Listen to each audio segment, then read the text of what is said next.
So we're delighted to have with us today Dr. Eileen Culloty. Eileen is a postdoctoral researcher at the DCU Institute for Media, Democracy and Society.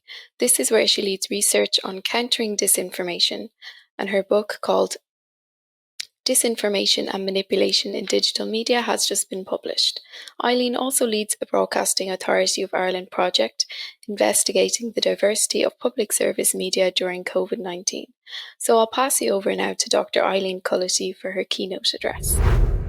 Hello everyone, I'm Eileen Culloty from Dublin City University, and I was really delighted to be asked to deliver this keynote address because I believe what I have to say around disinformation and media literacy really resonates with the eTwinnings program and the program that they've put together today. So I guess if the presentation comes up, we can go straight into it.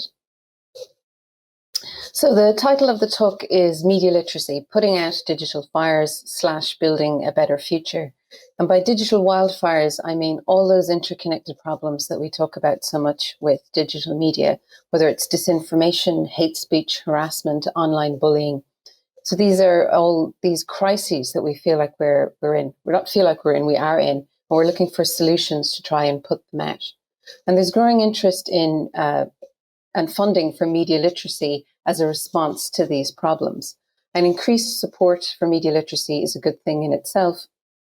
But if we just view it purely as being a solution, as putting out the fire, that can be quite limiting. And in contrast to that, I want to present this bigger ambition for what media literacy is and for what media literacy can offer to students. And that's about empowering them to live full digital lives and building that better future online. And hopefully that will be clear towards the end of the talk.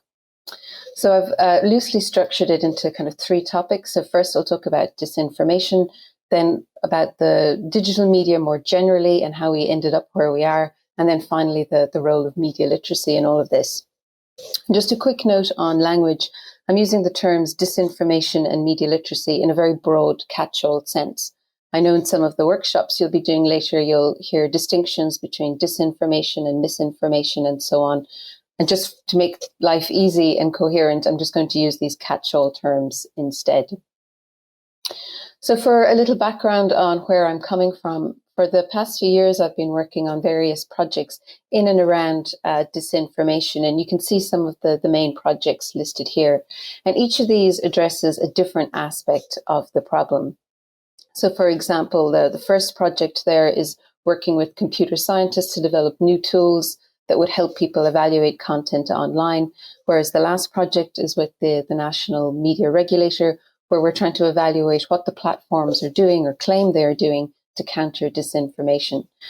And really the important thing, or to me the most notable thing about all of these projects is how collaborative they are, that they involve working with people from other research disciplines, with journalists, with librarians, with teachers. You have to go out and engage with all of these different sectors. And that's because disinformation really is a whole of society problem. And if we're going to make any progress, it is going to be through collaborations and innovative programs and things like eTwinnings as well. So arising from all of this research and engagement, I've made some observations about the nature of disinformation as a problem. And these set the scene for what I want to say about media literacy and how it fits into addressing it. So the first thing is that disinformation is a really complex problem. There are just so many different factors to consider. Some aspects of it are psychological, some aspects are social and political, and then of course there's the technological and the media elements. And it's really difficult to see how all of these things fit together. And it's almost impossible for one person or one project to ever address all of these things. And that's why the collaboration is so important. A second point is that it's not a new problem. Lies, rumors, manipulation, these have always been with us.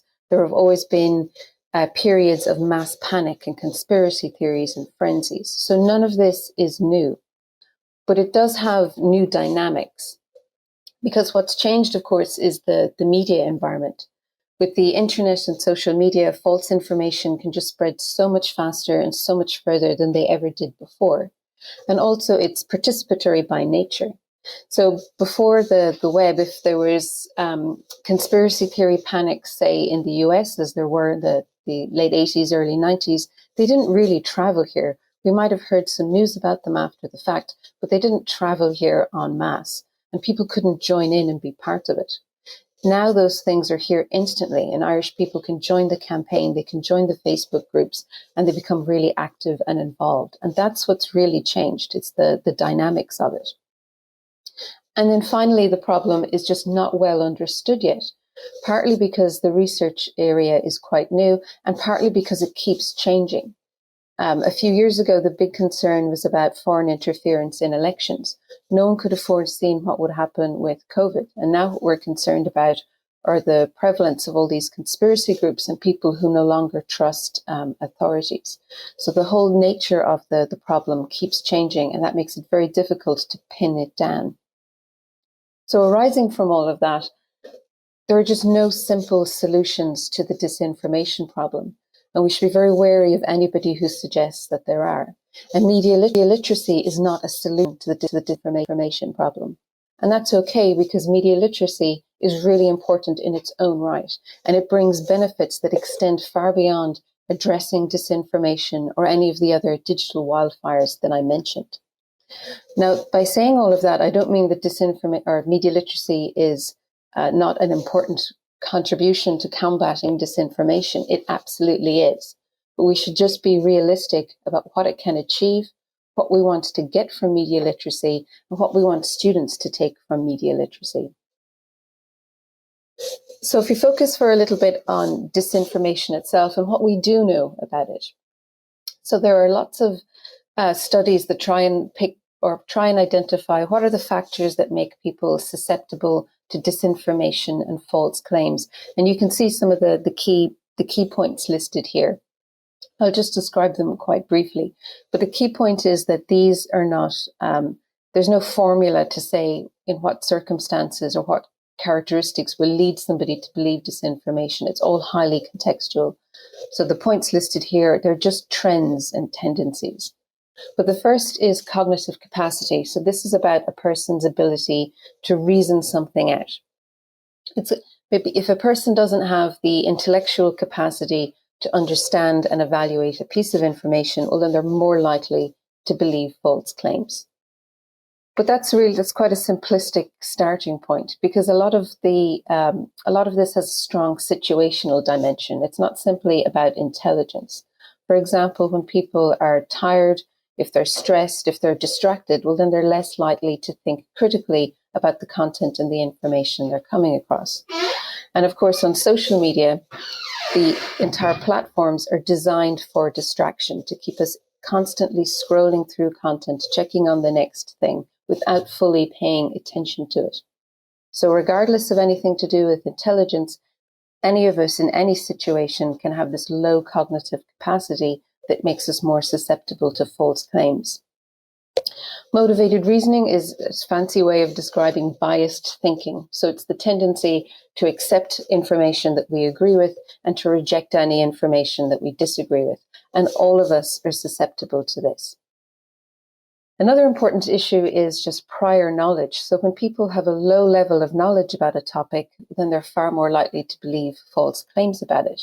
If you think about immigration, which is the classic example, across countries, the vast majority of people have a very poor level of knowledge about how much migration is, how many migrants are coming into the country, how many migrants live in the country. And because they massively overestimate the number of migrants, they tend to view it as a major problem when the evidence says otherwise. And then when they come across misinformation about migration, they don't have the background knowledge to reject it. You could say the same thing about most scientific disinformation. If people don't have the background knowledge, then it's just much harder for them to spot false claims. And then repeated exposure is an important factor, because this says, regardless of intelligence, regardless of knowledge and everything else, if you're just constantly hearing a false claim over and over, after a while, it can take on an air of truth. It can seem like there's some credence to it. And this is important because it means we should try and reduce the overall visibility of false claims. And then finally, of course, there's this whole range of issues around literacies, not just media literacy, it's digital literacy, information literacy, also basic numeracy, understanding of data, understanding of online technology. And the problem here, I think, is that when we talk about these literacies and all of the literacies, is that it places a huge burden on individuals. They're asked to make judgments about contents in settings that were designed to override those judgments. They're expected to upskill and learn all of these new skills. And that, we have to be realistic about the people's capabilities of suddenly adapting to all of these things. So as I mentioned, these are just broad tendencies that specific scenarios of disinformation will vary a lot. So if you think about vaccines, which has been in the news a lot, unfortunately, for the past year, while we know that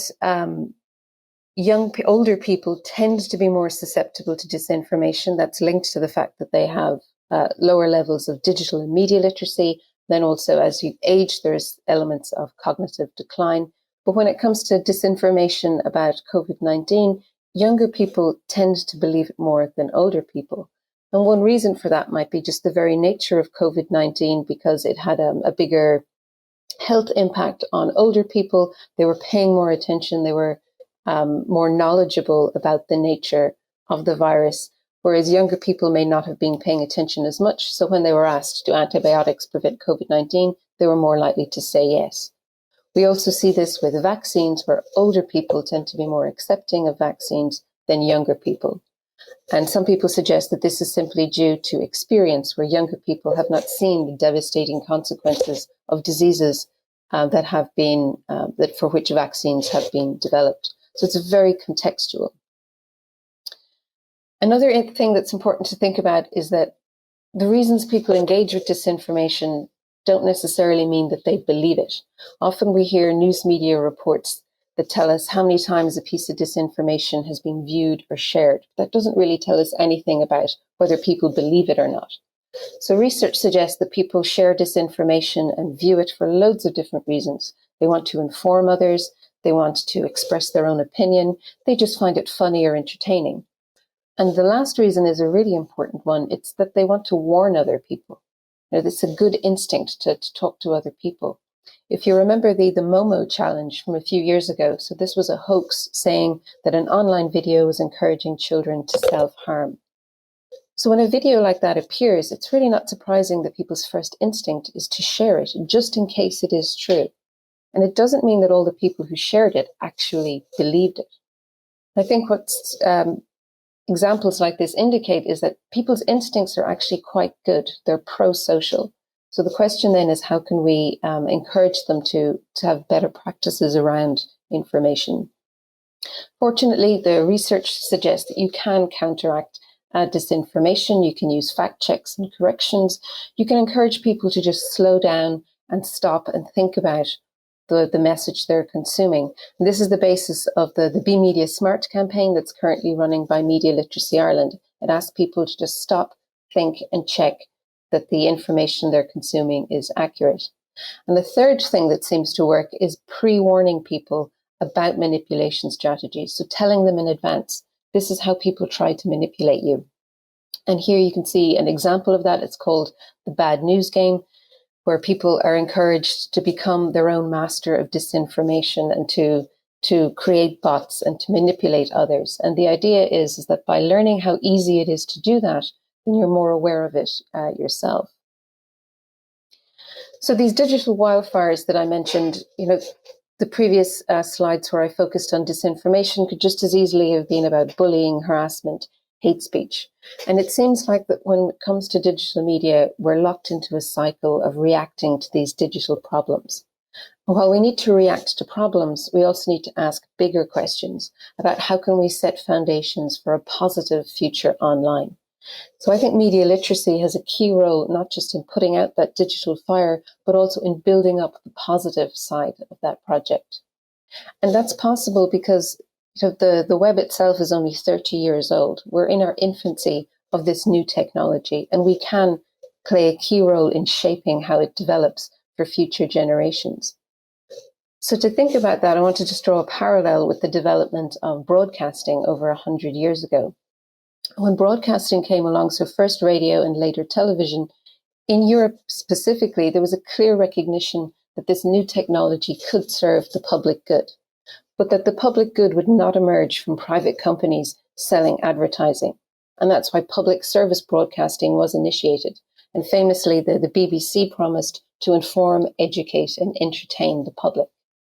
And that established a model whereby, for example, educational and creative programming for children, things like Blue Peter, which began in the 1950s in the UK, or later Sesame Street in the US. These were specifically designed to be spaces where children were not being sold products and where teachers and educational specialists informed the programming. And we saw a return to this here in Ireland last year when RTE collaborated with Mary Immaculate College to deliver the Homeschool Hub. Now, I'm not saying TV or public broadcasting is perfect, far from it. The point here is that when a new technology came along, governments regulated it to know that if there wasn't structures put in place and obligations put in place, nobody would just decide to serve the public interest. And if we contrast that with the 1990s and the development of the web, the policy approach was very specifically to not regulate so that business could flourish. And the result of that is that we have these enormous companies that are hugely successful, and they are basically advertising companies. That's what Google and Facebook are. And these are the two platforms. So Google owns YouTube, Facebook owns Instagram and WhatsApp, and is about planning to launch Instagram for kids. These are the platforms that dominate young people's lives. So Sarah Arnold from Maynooth University finds that, when children start consuming media, it's on YouTube. That's where they go straight to. And this is an advertising company. And because it's an advertising company, it is designed for what they call engagement. So that's the infinite scrolling through content, the constant recommendations and push notifications, so that if you do put down your phone, there's little beeps reminding you to come back. None of it is designed to actually process information. It's designed for these instant reactions. And built into all of that is just harvesting data to feed their advertising businesses.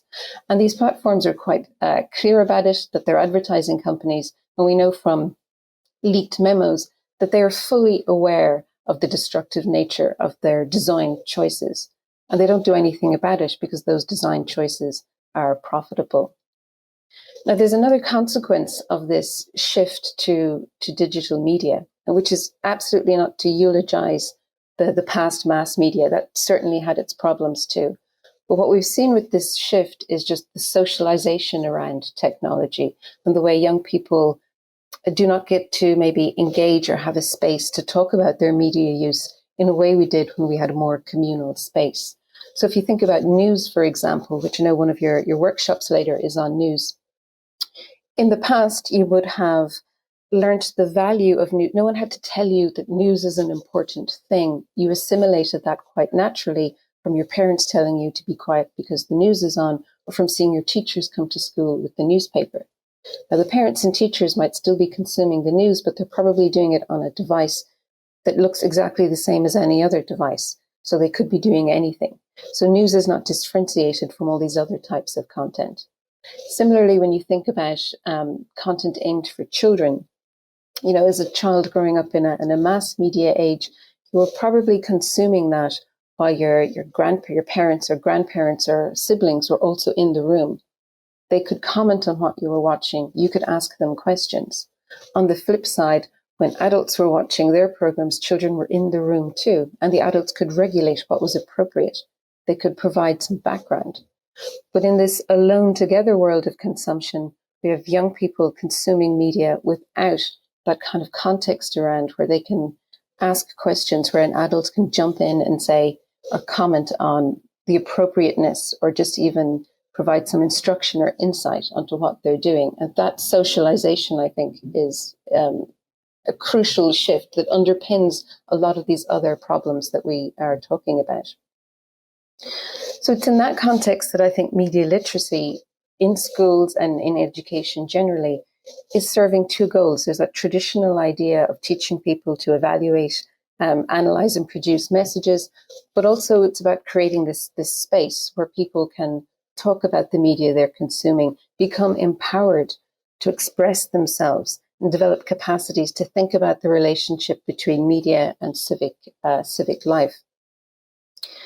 So Paul Mihalidis is a media literacy specialist, and he writes about how media literacy education for young people is about preparing children and young adults for lives of active inquiry around media and understanding the ties between information, community, and democracy. So it's about much more than helping young people become good consumers and creators of media, and that's important too, but it's also about empowering them to live full lives and engage with the world around them. And so the traditional concept of media literacy emphasizes the importance of the role of media in society and developing those key skills, and that remains essential. But in the digital age, this civic issue, or this citizenship component, is really important too. These are embedded in Mihalidis's 5 A's of media literacy, which is kind of an updating of the traditional media literacy curriculum. And note here the emphasis on appreciating and helping people recognize the value of civil dialogue and respect for diversity of opinion. So many of the problems we talk about are freedom of expression, incivility online, where people do not know how to disagree with others in a civil way. That's a media literacy skill. And related to that, he talks about action, helping people see that when they are concerned about an issue, they have a path to action. They can actually do something. It's not just about consuming content, when all the media you engage with is also tied into the way we live, our social structures and our political structures. So some of you may be familiar with this already, but it's a project from TU Dublin. So it's not a project I have any engagement with. And I should thank Kate Shanahan from TU Dublin for sending me the quotes and the images used here. But I think it's a really great example of a project that demonstrates how media literacy can create this space for young people to think about media and to understand how media helps them develop as both citizens and those good consumers. So the project was originally developed for DEIS schools. And the basic idea is that TU Dublin's journalism students write news articles for the Click website, and the school children get to read, comment, and discuss those articles. So multiple literacy goals are combined here. The children get to engage with news and current affairs and learn about news literacy and media literacy, but they're also participating in comments and civic discussion. So when they post a comment, if their comments are, the teachers correct their grammar, or they're encourage them to express themselves more fluidly, so it's basic literacy. But also if they post comments that are maybe aggressive or uncivil, then the teachers step in, or the people managing the comments step in and encourage them, to rewrite that in a more suitable way. So that's learning to participate, which I think is a really key skill. So you can see here some of the comments from children who've participated, and what it's clear is that this is not about pedantic instruction on learning to be media literate. It's a space of meaningful engagement with news. It's a space where they can be creative and they can write stories and see them published and know that students in the university have read and edited their stories. And it's also a space for this respectful participation in an online space. One of my favorite examples from it was a child who was outraged because he read a sports article that criticized his own team, and he said, "Call yourself a journalist. You should be ashamed of yourself." And I think it's brilliant because we all know that feeling, and we've all seen that comment posted over and over. And you just imagine what a great learning experience a comment like that is, when as an opportunity to talk about managing emotion, of taking that step back and go, well, is it fair to attack the journalist? Has he actually written anything wrong? Or is that your motivated reasoning and your investment and your bias towards your own team that's leading you to make these comments? And we're surrounded by adults who don't understand these nuances. So I think it is just incredible that children at a young age through this program are having these discussions. Also for the teachers, you can see how they describe the multiple literacies that are being developed, that children are becoming more confident to express themselves, that they're having debates, that they're asking questions, and none of it is dumbed down. They're talking about major issues that are dominating the news today. And then the teachers in particular highlighted that it was useful for students that were struggling in school, that they were able to embrace this as a space to express their opinions. And whatever about a student's ability, this idea that you're empowering young people to express themselves, I think, is just core to what we want to build for a positive future. And then finally, the journalism students themselves described it as a rewarding experience that helps them reflect on their future profession. And I think it's really striking to me that you have these different sectors coming together here and different age groups coming together, all working on this common goal and all learning and taking value from it. And I think that's the type of collaboration that we need for building that positive future. So to conclude then, and coming back to this title, I think initiatives like Click News or eTwinnings or Media Literacy Ireland, they exemplify the value of bringing people together from different sectors to collaborate, to try out ideas. But those digital wildfires, the cyberbullying, the disinformation, the online harassment, they will not be put out by media literacy alone. That job requires commitment from policymakers and a range of other actors. It requires people who actually want to change the design of online spaces and put obligations on those big platforms that dominate our lives. But in the meantime, teaching young people to analyze, evaluate sources, it will help. It is a positive contribution. But media literacy can also pursue a more radical project, and that's to build this better digital future. And the description that I've written here, it might sound idealistic, creating inclusive spaces for reflection and self-expression, developing capacities to engage in civil life in meaningful and responsible ways. But actually, if you think about that Click News project, that sounds a lot like this description here. So it is possible to carve out these spaces online where young people are not expected to shoulder the burden of putting out fires, but instead they're being offered this positive experience to develop their voice, to use their creativity, and to engage with the world around them. So I think that's why we need to be realistic about what media literacy can achieve, and we also need to look at it in a positive way of making positive contributions to the lives of young people and ultimately to society and to future. So thank you very much. Okay, thank you very much, Eileen, for those really informative and inspiring words. For those who would like to read a further on Eileen's insights and work, I've just posted a link to her book, which she has co-authored with Jane Stuter. The book is Disinformation and Manipulation in Digital Media. So in the chat on your right-hand side of your screen there, you'll see a link that I've posted there. So do check that out. It's there's some really great work there from Eileen, and thank her so much for contribution today.